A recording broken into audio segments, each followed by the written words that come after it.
নমস্কার।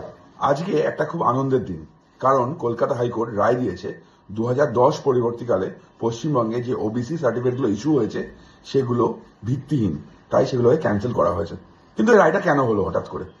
2009 সাল বামফ্রন্ট সরকারের যাওয়ার আগে বামফ্রন্ট সরকার নিজেদেরকে বাঁচানোর জন্য ওবিসি এ রিজার্ভেশন চালু করলো, মানে মুসলিম রিজার্ভেশন চালু করলো in the guys of OBC. OBC হিন্দুদের অধিকার খর্ব করা হলো। তারপর এই সরকার আসলো, এই সরকার সেটাকে চালিয়ে গেল এবং রিজার্ভেশন মানে ওবিসি এ রিজার্ভেশন 17.5% প্রায় নিয়ে চলে গেল। ওবিসি বি অর্থাৎ হিন্দুদের সেকেন্ড ক্যাটাগরিতে ফেলে দেওয়া হলো, তাদের রিজার্ভেশন কাট করা হলো। ভারতবর্ষের সংবিধান ধর্মের ভিত্তিতে রিজার্ভেশন পারমিট করে না, কিন্তু তা সত্ত্বেও সেটা করা হলো। হাইকোর্ট আজকে পুরোটাকে উড়িয়ে দিয়েছে।